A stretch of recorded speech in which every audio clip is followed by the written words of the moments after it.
Welcome pilots to 8,000 Acoin Giveaway with ChefVlahos. Here's some tournament footage from earlier today. My partner was the legendary ace pilot himself, Kexes. Here's a CPC and our 5v5 matches. Even though we were up against real players, I went with my first hanger, which is Lacewing Stormrack, Gemini Orion, Deathwalker Stormrack, Surge Burrow Beam, and Redox with Hornets, because it's broken. Versus players, I normally take the hanger with the Seeker and Outlaw, especially when I'm on comms, so I can follow instructions about who to crash and who to seek. And by crash, we all know that I meant foul play. Before I get into more narration, I know why you're all here. You want to find out what ridiculous math formula or crazy algorithm you need to follow for the second part of your personal code. Now that I got that out of the way, I should recap the rules. Go watch the first announcement video for all of the rules. The video is in the playlist and it should be linked at the end of this video. The reason I like to start Gemini Orion is that I can usually get one cap and safely hang back to pick off anyone in the open and mark anyone I see that's about to get hit by a teammate. It's like Biggie sizing your fries, but for killing people. So here we have a Vortex, which has boatloads of mitigation from the nanobot field, but I'm gonna mark it again and shoot at it again, and Kexes can easily kill that thing, which is fantastic. This spot on the map I usually end up getting to because that's amazing for CPC against bots. It's really bad against players because they have 5 different places they can shoot you from. But before I forget, the single most important rule: do not, I repeat, do not, under any circumstance, post your ID in the comments section of this video. One thing about Deathwalker that I was wondering about even before the change to mods: do we really need duration and cooldown, or can we get by with just cooldown and use the damage implant?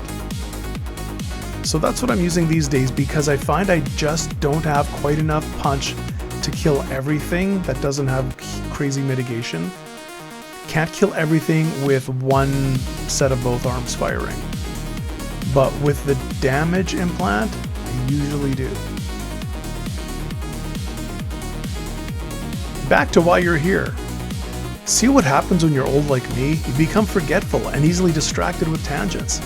That's the line that touches a curve at a point and has the same slope as the curve at that point. Similar to the calculus use, but not to be confused with the geometric definition.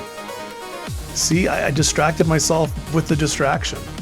The second part of the code uses the 4th digit of your player ID. That's the 4th digit from the left. Did I mention to not post your ID in the comments section? Yeah, don't do that thing. The 4th and final code instructions will be posted on June 28th, and the deadline to enter will be July 1st. I'm not American, it just happened to be 2 Saturdays from when I decided to announce the giveaway. I'm reusing some of the awesome images from the previous video because they're awesome.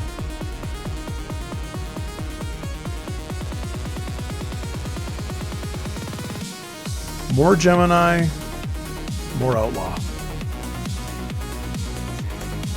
Now, if I were on comms, this would be a lot better because I would be a lot more specific and a lot more precise with who I'm disrupting with the foul play. And the neat thing is you can use Outlaw fairly aggressively. Like here. I have a person that's running away and I can happily just chase after them. Can't always do that with the support type mechs. But I have played Outlaw very aggressively, and it can work fairly well. And of course you can get stunned, you can take it out with a Surge or Blizz Frost or anything else, but I really like the way this round ended with the 2, not just 1, but 2 Deathwalkers. Waiting for his reanimation to time out. I'm almost dead, we're both 1 touch away, and I tag him, and he kills me while I'm falling down, hopefully to safety, but that was a good ending. That was a good ending. And here we are, 3 kills got an MVP, which shows just how messy these matches can get. And if I can get, 2 kills per mech and a total of 2 to 3 caps, I'm a happy camper. Because if everyone on the team did that, that would be like 5 times 5 times 2 kills each. That'd be 50 kills and we totally win in CPC. And that's why, in all seriousness, that's why I don't mind using a camping or support mech like Seeker or Orion, because if I can hold off 1 to 2 opponents for a bit and maybe get a cap or 2, maybe get a kill or 2, just holding off 1 to 2 opponents turns the fight into a 4v4 or better yet a 4v3, which makes capping on our side a lot easier. And I'd rather see our team win even if I'm not crushing the leaderboard. Because a win is a win, and teamwork makes the dream work. Now, before the round is over, before the match is over, I guess I should spill the beans on what to do with that digit from earlier in the video, and I'm not going to repeat it, so if you missed it, go back and watch it again. You take the value of that digit and count that many spaces in my name, ChefVlahos, with no space in it, and that's the letter to use as the second part of your personal code. I will give you 2 examples. If you have a 0 in that slot, you will use the 10th letter, which is an S.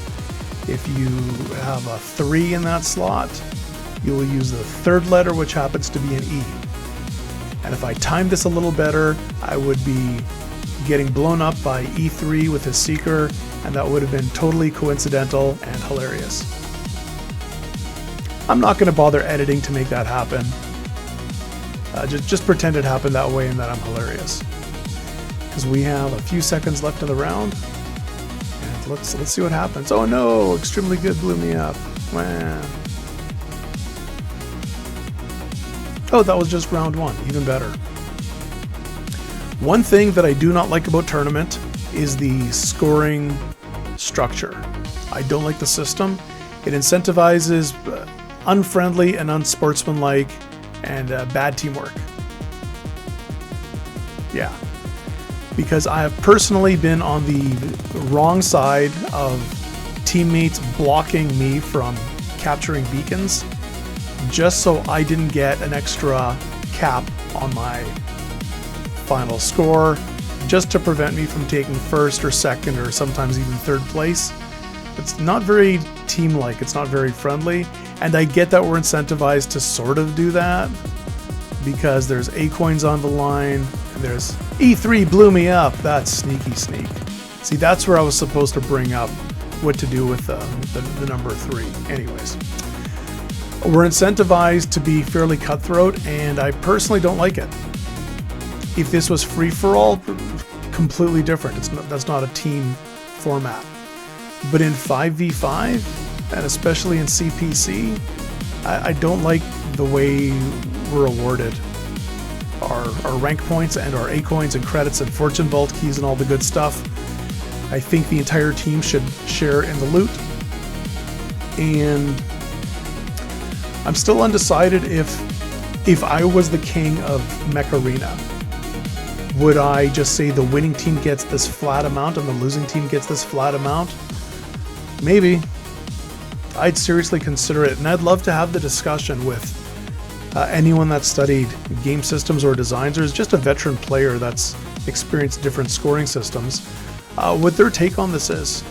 Is it good the way it is, just the super cutthroat, or should good team play be incentivized?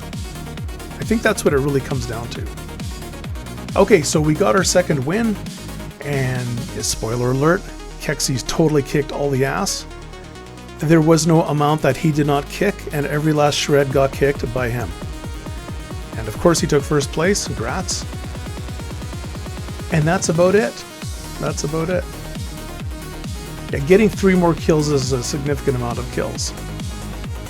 But that's all I got. 8,000 Acoin giveaway. Stick around for part 3 and 4. Much love, everyone. Opa.